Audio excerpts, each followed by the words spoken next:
Daf Memtes Omid Aleph. Is it really 7:20? It's 7. Wow. Okay, we got to get a move here. Okay, so we're holding Daf Memtes Omid Aleph 4 lines down. Ahu machto d'ishtakach b'simpoiner rabo dekavdo. Found a needle in the main artery leading into the liver, which is the vena cava, l'chayra. Huna mar bereder av idi tarif. So Huna said that it's treif. Why? Because it probably came through the veshet. And the only way it ended up in this artery is because it punctured the veshet. And any puncture hole in the veshet makes it a treifa. Ravada b'mnyumi machsher. Ravada said no, it's kosher because maybe it came through the kana.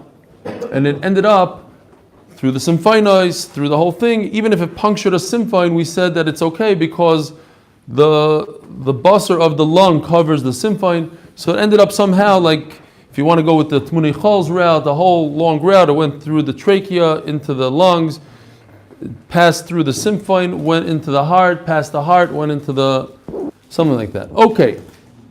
Asu shailu leravina. Omerlu shkilu glima de trofai. So Ravina said, whoever said that this animal is treif must pay for his damages. Now it's very interesting. If you look at Rashi says, Shakilu, it's halfway down the page. Shakilu glima de trofai, shechiluhu leklavim. What is Rashi saying here? What does it mean? So, what? Who gave it to Klavim? After the psak. Oh. No, I'm just right. The Dayan gave the meat to the Klavim. Why? Because Taisus on Mem Gimel and Beis talks about this by Rava. The problem is grama. If a Dayan makes a mistake and because of his mistake somebody threw out the meat, the Dayan doesn't have to pay for it. So why over here is he saying you have to pay for it? Give your coat. Because the Dayan himself took it and gave it to the dogs.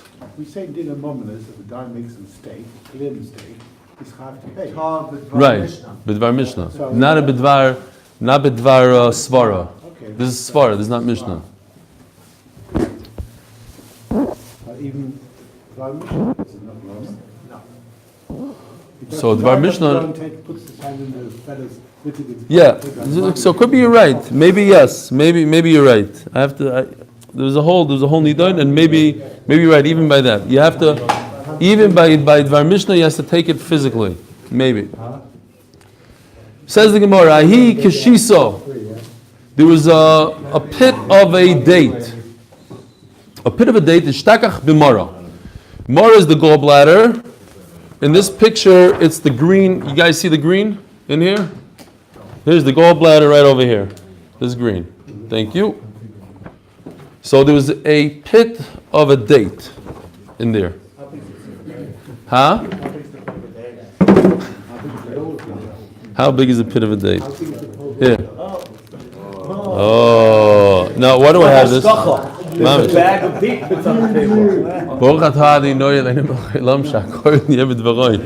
Wow, just a two spot. How big is the steak? I got these as a present. When I came back from America, hint, there's some people that bought me presents. A particular individual bought me the 70 shekel per kilo dates. They're amazing dates, by the way. Until you taste one of these dates, you'll never know what a date is. It has to be refrigerated, and coming from my chavrusi, Didier Kramer, 70 shekel a kilo, that's a big present. So next time I come, what? You can get it for 69 in some places. Hey, look! Well, I have 3 pits here. He gave me 3 days. What? Just picks for 3 days. Yeah. Now we're getting. This is machlokes here. What happened? Who cares? I got a present. This is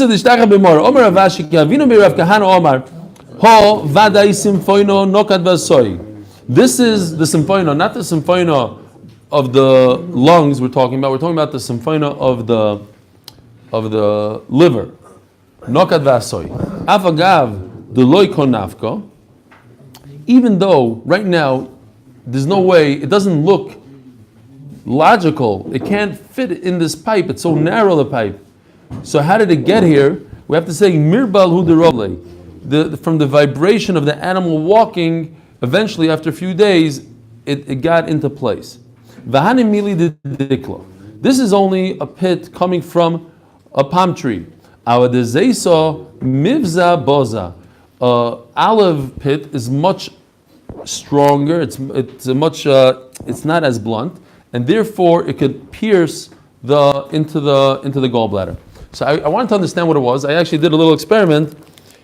It's a little flexible. This thing. It looks pointy. This date, and it is pointy, but maybe it's not strong enough. As you can see here with a knife, I sheared the tip off. I don't know if you can see the white inside. Yeah, no? This is what a regular date looks like. See this? And then this one was sheared. Alcohol podim. So maybe it's not as... I don't know if I can do it with my finger, probably not, but maybe it's not strong enough. Yeah, part of it just came off. So maybe it's not strong enough to pierce through a gallbladder. Whereas olive pit, you cannot cut with a knife. You try to cut it, it won't work. Omar Rabbi Yochanan, Lama Nikra, this is a little bit of a tease. The Gemara goes into like a little bit of a gata, which lasts about 10 seconds, and then we go into the heavy stuff. Lama Nikra Shma Reya. Why is a lung called a Reya? Shemi'ira Eseinaim. It has properties in it that will help your eyesight. Or Me'ira, that lightens up your eyesight. Iboilu. How does it work? La'achila, do you have to eat a lung? Or Alidei Samanim. Or you have to add all sorts of things to it, which would be difficult to figure out how to do. Toshma Domer Avuna Bar Yehuda. Avaza bezuza. You could buy a goose for one zuz. V'reya dida barba. Yet, if you want to buy the lung of a goose, it costs you 4 times the amount. And if it's just that you take the lung and you eat it, linkoy bezuz v'lechol. Let him buy an entire goose for 1 zuz, eat the lung, and the lung costs you 1 zuz. Why are you paying 4 zuz for a lung when the whole animal only costs 1 zuz? Elo ayidei samanim. I don't know. The whole chicken. It's because the chemist charged it off. The karaim costs more than a whole chicken? No. Per kilo. No. If you... The whole chicken is definitely cheaper, right? More expensive. Cheaper. More expensive. More expensive, you're saying? Per kilo. Kilo of the crime is more. Only per kilo. What's the total cost? If you bought a whole chicken coming out of a factory, it costs you much more than a karaim. Over here, the whole entire goose with the lung inside costs 1 zuz. And if you want to buy just the lung by itself, it costs you 4 zuz. That means that there's added stuff to it. Some guy that knows what he's doing added the samam on him, and therefore he's charging you 4. There's 1 out of 1,000 people know how to do the mixture. The chemist was overcharged. Yeah, it's a chemist thing. It's a concoction that costs money. Says the Gemara, Inak v'reya Hello, ayidei samanim. elai de samanim. That's right. That has to be. We're talking about what's going on. Loved. So we're talking about a lung that you added stuff. The chemist added to it, and he's charging for his knowledge. It's not for the product. Inak v'reya. What if you have a lung that has a hole in it? You have. When we discussed it yesterday, that the way the lung sits in the cavity of the body, it's like almost like a funnel.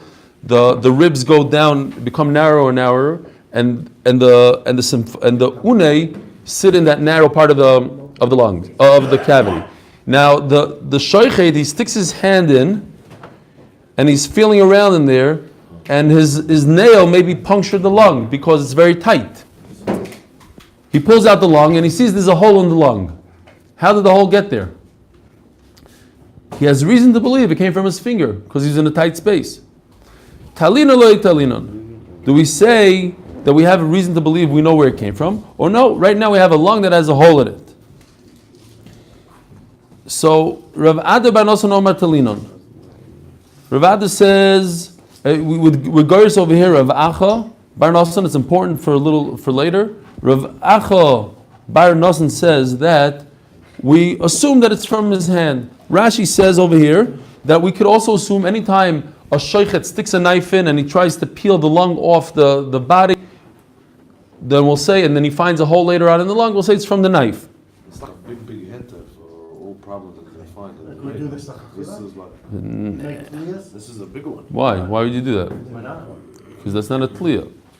But I'm saying you don't know where the hole is. In that area, you stick your hand in and then you find it. Marzutu b'reder amari omar loy talinon. V'hilchasa talinon. Fine. There was I was once a part of a program, a few years in a row. The Ar Samech has a program called Mentors Mission.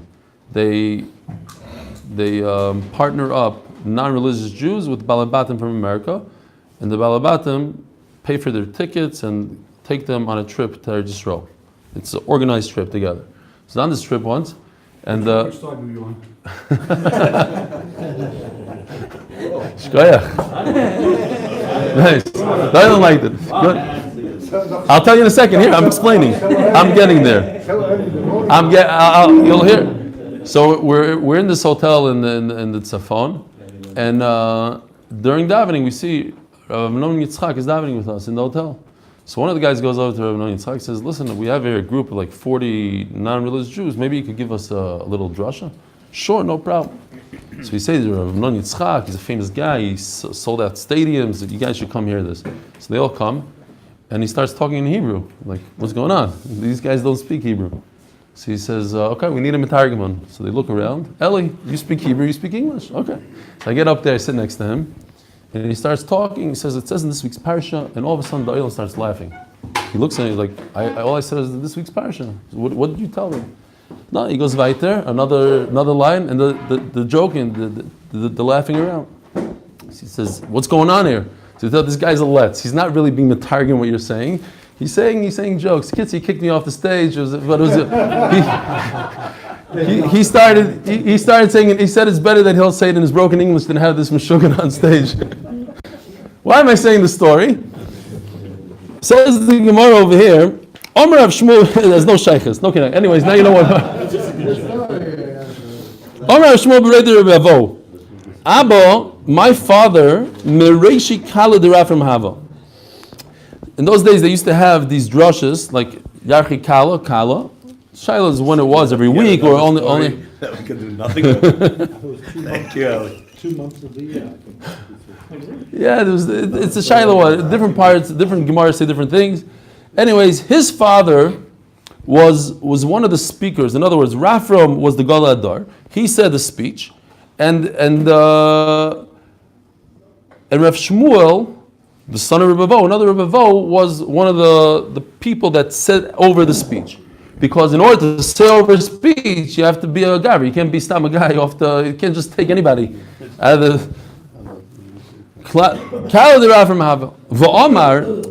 So it seems like he was a Talmid Chacham. You have to know what you're talking about in order to be one of these speakers. And the speaker said, Talinon. You could assume if there's a wound there, you could assume it came from his finger. Zutra bereder amari. Mar Zutra is the one that said a second ago that loy talinon. So they said, look, Rebavo said talinon, v'loy kablo. He didn't accept it. He said it's not good enough for me. I still hold loy talinon. Omer Misharshi kavosei davua da abba mistabra. So Misharshi says it seems like the halacha is like my grandfather, who's Rav Achar bar Nasan that we had before, who says talinon. The talinon b'ze'ev. On Daf Tes, in this Masechta, we had the case of a Zev. The wolf came, after the Shechita was over, all of a sudden a wolf shows up with intestines. It's all punctured from his mouth, from his claws. So the question is, if it comes after the Shechita, it's okay, no. If it comes after the Shechita, it's fine, because it happened after the Shechita, the holes are after the Shechita. So, but what's the shaila? Maybe the wolf punctured the exact spot where there's a puncture before. You have intestines with 25 holes in them. Maybe one of those holes happened before the shechita and this animal is treif. No, talinon. We have to assume that all the holes that we have now are from its teeth, from its claws. So, Mamela, Over here, and also we're going to say Telinon. It's a Cheskes Kashrus? Goes for 2014. 24 teeth? No, but he doesn't catch with all 24. He catches with the front 7. Yeah. Says the Gemara, Murna, worms that live inside the animal. We had it once in Avodah Zarah, that if you do a bris milah for a ger, it's okay, but you're not allowed to do a goy that has worms on his milah. That's also to do. That was a Gemara that we had about Murna. So over here, in the milah, living inside the animals. I'm saying this Murna it's not specific to the lung, it also lives in other organs. Says the Gemara, Murna, pligi bar Rav Yosef bar Doisoy v'Rabbanan. What happened was, you open up the animal, and you find a worm in the lung. It came out of the lung. So when did this happen? When did this hole in the lung happen? Chadomar koydem shchita parish. V'chadomar lacha shchita parish. So it's a machlokes. Do we say that this worm came out afterwards? The Maisa, the worm lives inside. He's very happy in the lung. He has no reason to come out of the lung. Why would he try to poke a hole out of his house and come out? He's happy over there. The reason why he poked a hole is because the animal's dead. He has to come out and find a new source.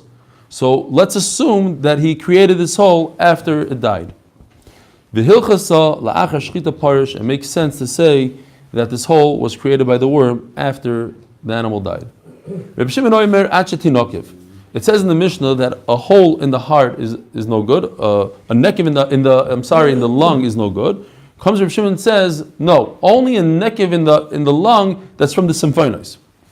What are the symphonos? Symphonos, here's the trachea, and it branches off to these 2 major symphonos.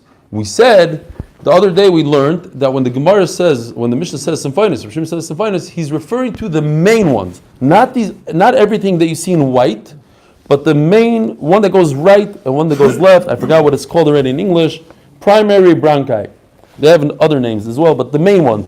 Here it comes. It branches off to the right, branches off to the left, and from those branches there are many, many other branches. We don't care about those many branches. We care about the main ones. That's a symphony. Nachum Zilberman told me that his Yeah. mother makes lungs Erev Pesach. Because it's good for the Riyah. That's It's good. what they eat. That's what they eat. And he said that I think it's part- symphonos are like very tough. They're tough to like get. Cartilage, yeah.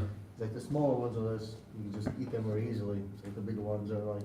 Gishmak. You should bring. We'll have that tomorrow as the covered hour.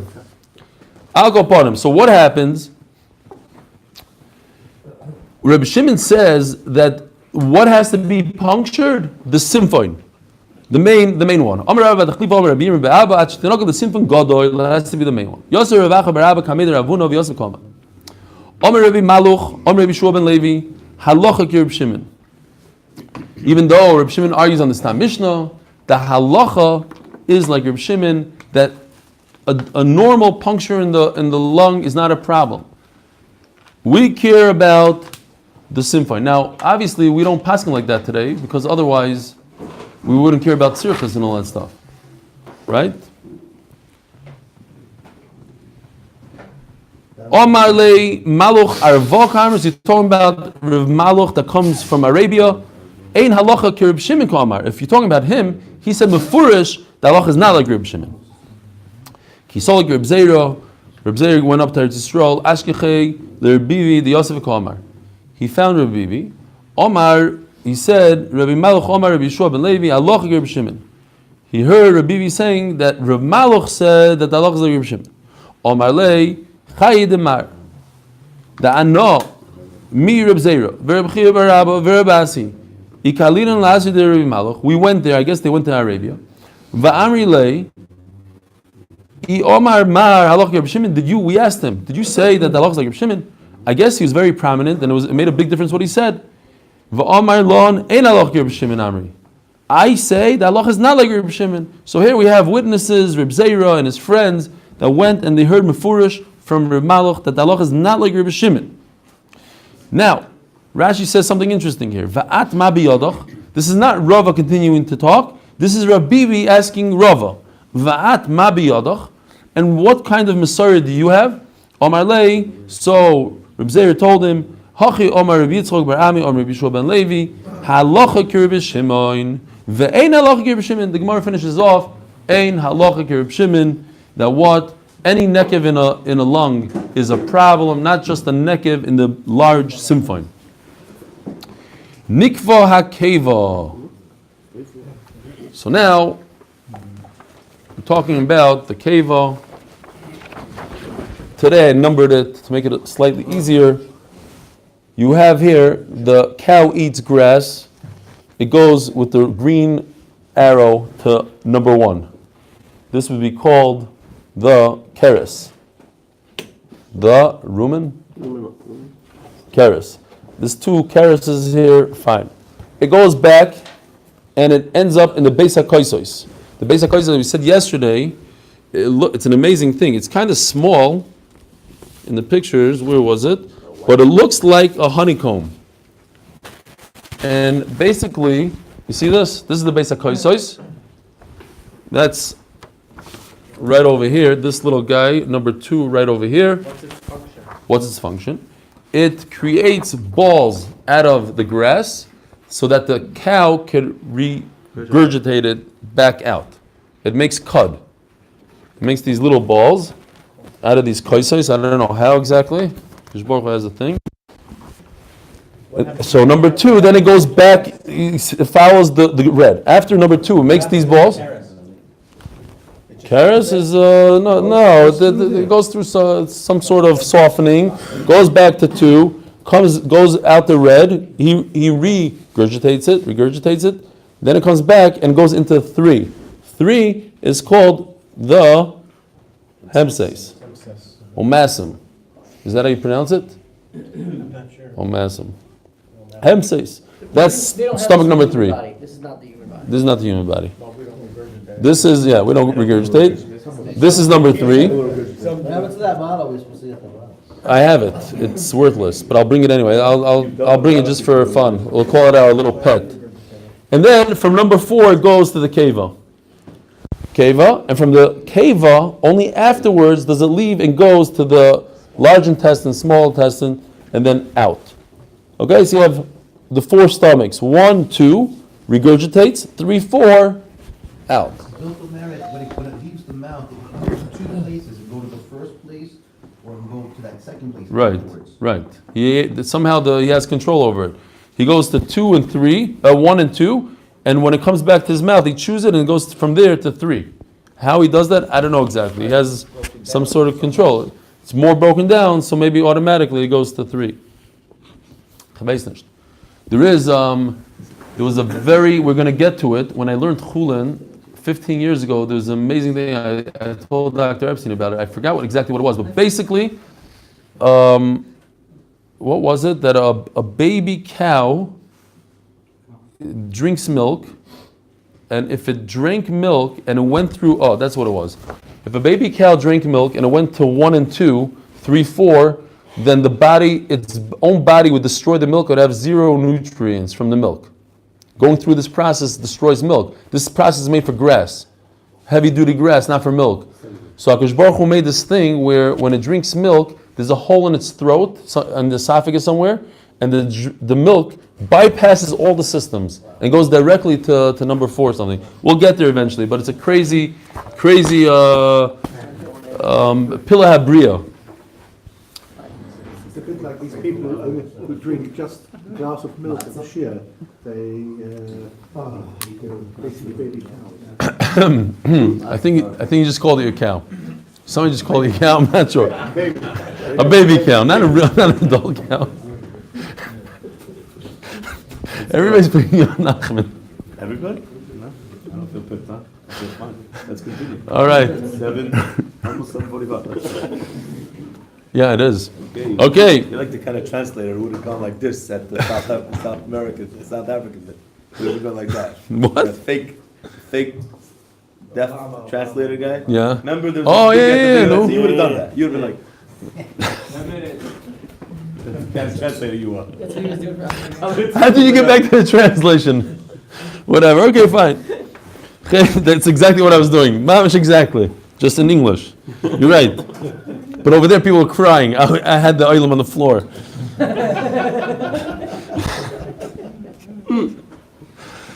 It was like a funeral or something, no? It was a funeral. That was the Nelson And Mandela that's funeral. and that was by like some Let's thing. Okay, fine. Amir Yeshua.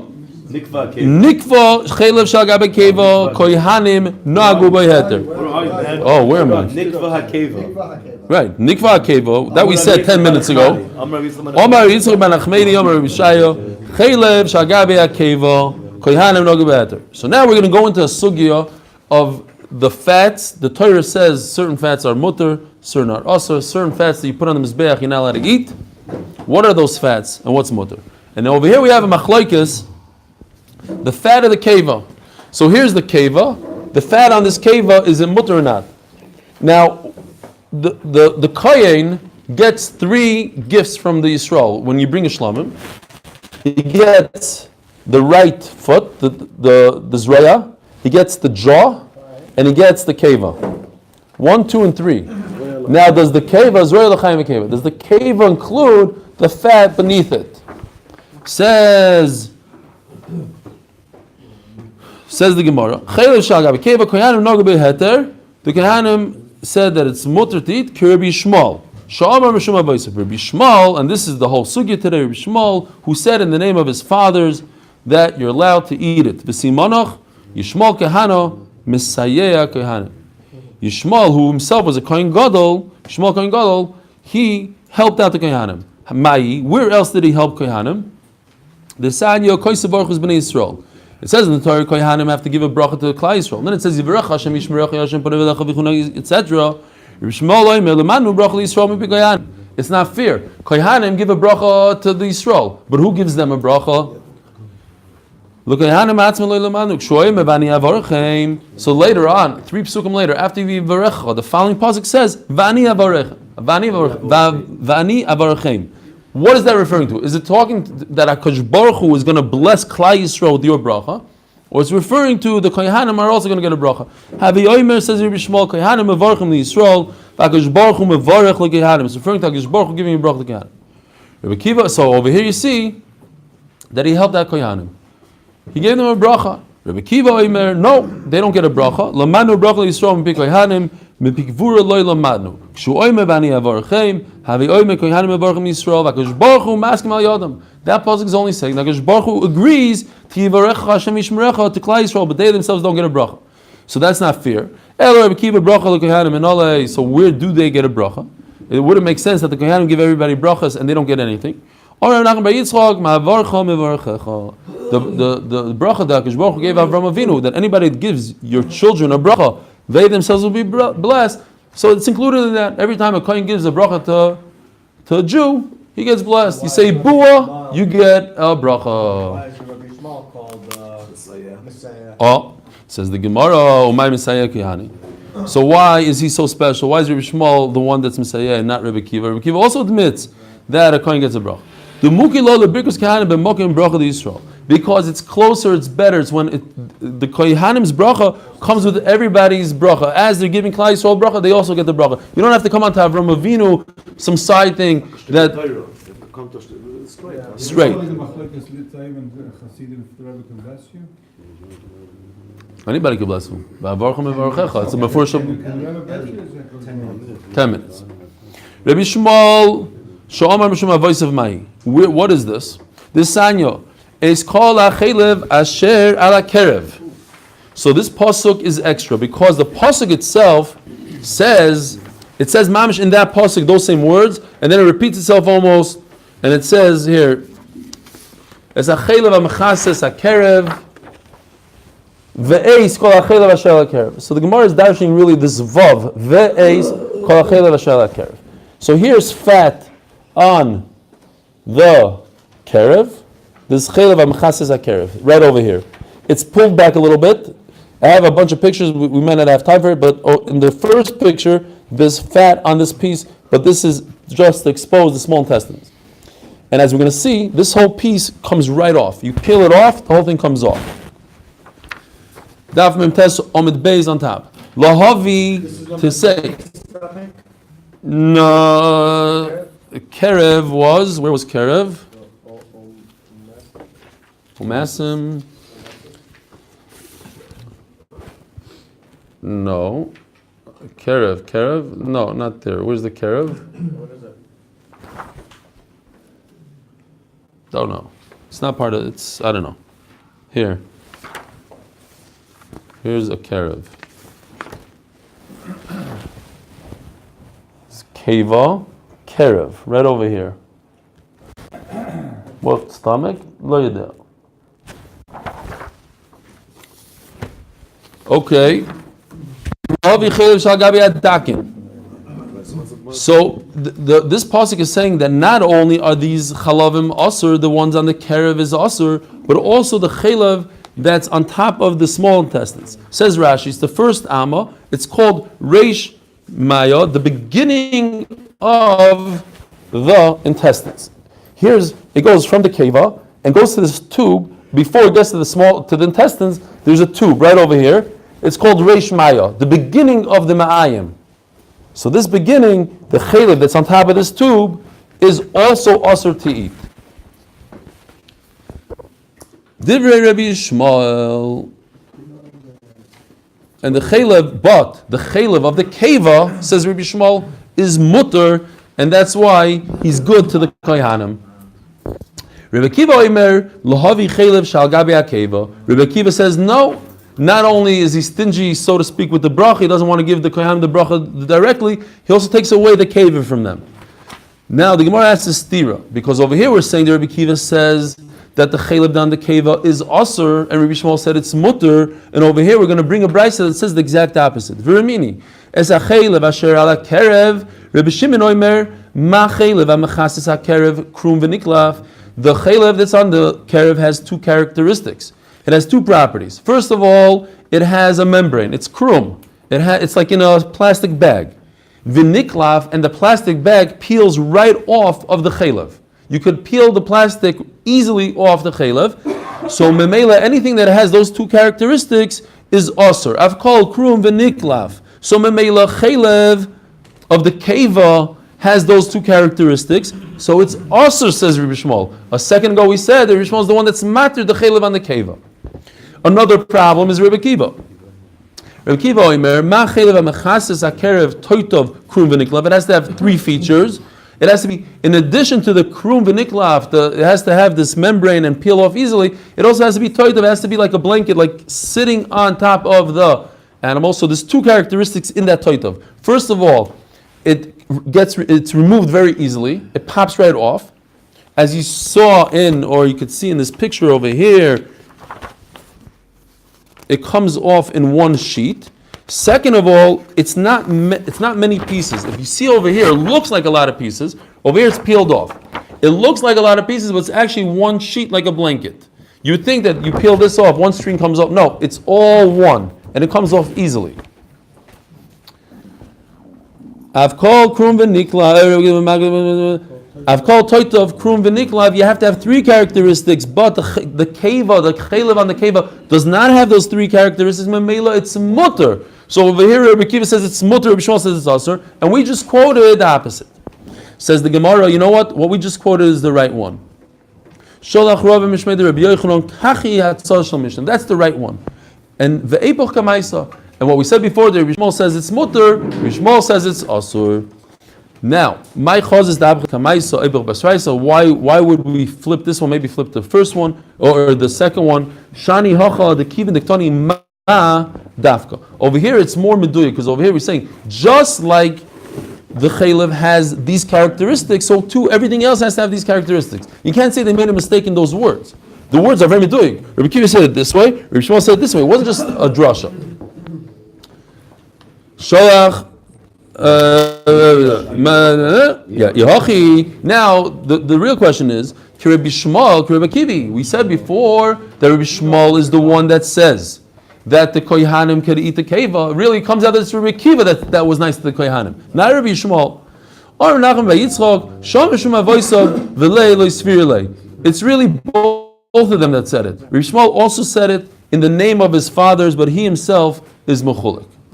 Fine. He holds what? He holds that the chaylev is also, like we just said, and that's we were mahapech the reisha and not the brayse. Omer Rav, chaylev tar soisem. So now he says within the chaylev itself, the different fats they have different characteristics. The chaylev that's tahar could actually plug a hole, since it's not toisav. It doesn't. Toisav means it comes off like a blanket. Tahar is not toisav. It adheres more to the flesh. So meilift is a hole, a puncture in some sort of organ that would cause it to be treifa. Otherwise, since I have this fat, a layer of fat that's toisav, that's not toisav, that adheres well, so in meila it plugs the hole. So tar, which doesn't come off easy, it's very hard to get it off. It has good characteristics to plug. Tomei enu soisem.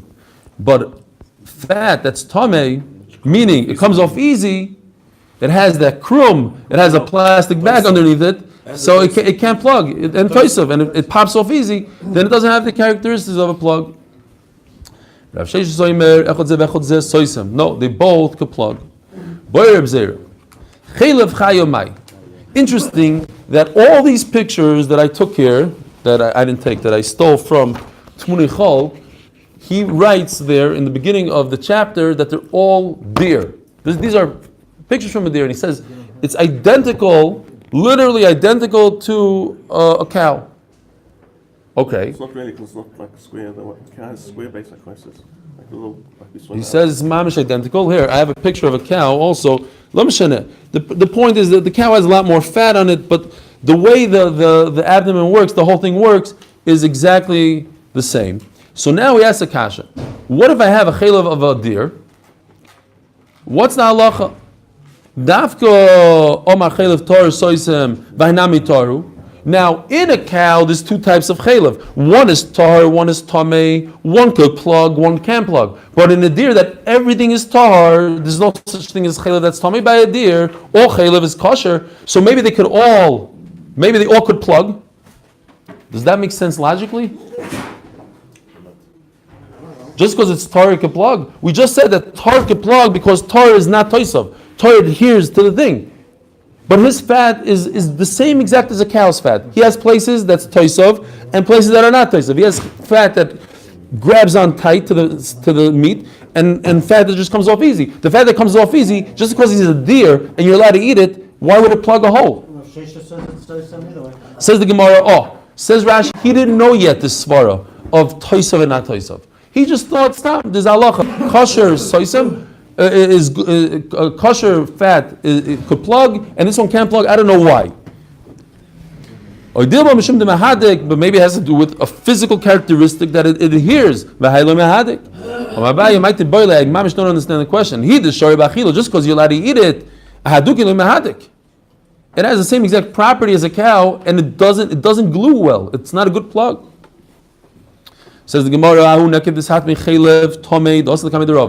we had a case where there was Tomei Chaylev, it usually doesn't adhere, but over here it actually plugged up a hole. So they brought it to Rav, they said, what should we do? We have a plugged hole, it's beautifully plugged, but it was plugged by the wrong material called Chaylev Tomei, which usually doesn't plug. So what's the halacha? Amar Rava, what's the problem? First of all, it could plug. We have to be concerned with Jewish money. What's the case? Says Rashi, by Tzoras Abayis, the halacha is you tell the guy, take out your kalim from the house. Now it can't be regular kalim because that you can put in the mikvah. So as we're talking about klei cheres, you see that the Torah cares about Jewish money. The guy's a bad guy. He's a tzarayin. Why did he get tzaras abayis, says Rashi? Because he's a tzarayin. He's stingy with his money. Nevertheless, HaKadosh Baruch Hu cared about his money. So very also, popular Rava, also it's a big kasha. What do you say? Rav, Visur Deraisa. This is Rav saying that it's saucer, and he says that because it's a Deraisa. If Rav says that it's saucer, we have to be machmer. Says Rashi. You always have to go according to the guy that's machmer. Rav is machmer, and what does to be careful with Klai Yisrael's money? What does that have to do with the Issa Deraisa?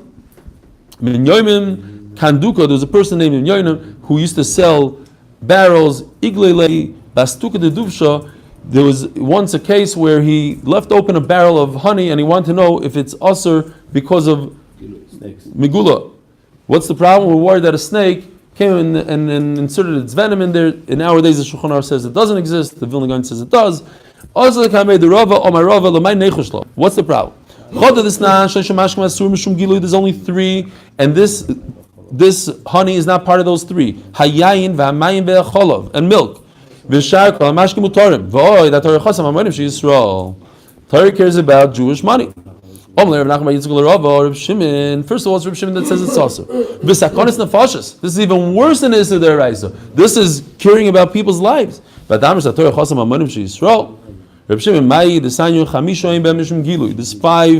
liquids that don't have a problem with gilui. Tzir, fish brine, v'choymet and vinegar, v'shemen, dvash, umurios is the yummy fish dip made out of the innards of a fish.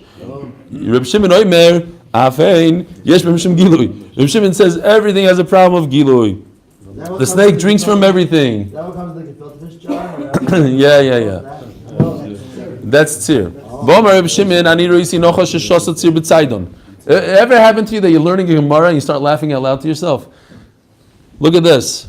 Mamash happened to me. I was reading this Gemara. I saw a snake that drank this brine of a fish. Omer loy shat yahavir. The snake was crazy. He was a meshugana snake. Ve'mevim raya min hashoitim. Can't bring a raya from a crazy snake. Okay. Omer lehi. That was a crazy snake. Who drinks brine? We'll see in a second. Omer lehi. So Rav said to Rav Nachman bar Yitzchok, oideli mias b'tzir. You have to, at least in one thing, you have to admit to me by brine that everybody agrees that a snake doesn't drink from it. And if everybody agrees that a snake doesn't drink from it, Reb Shimon nevertheless said that there is a problem with gilui. See, let's get rid of Reb Shimon. Let's get rid of him even by honey. If it happened to them that their wine wasn't covered, what do they do? Instead of pouring in the drain, they would put it into brine, because brine has the ability to burn out the venom. So certainly the brine itself is not a problem. If you can take wine and pour it into brine, so brine itself wouldn't have a problem of snake venom. It's strong enough to burn it out. Okay. But you have to admit to me, when it comes to honey, that there is a problem of gilui. Reb Shimon ben Elazar say, because Reb Shimon ben Elazar holds like him, meaning like Reb Shimon bar Yochai, the sanyo v'cheno Reb Shimon ben Elazar soiv b'dvash. So we have oyster b'dvash, that when it comes to honey, we have Reb Shimon bar Yochai, and because Tam Reb Shimon is Reb Shimon bar Yochai, Reb Shimon ben Elazar, and Memela, we have a problem with dvash.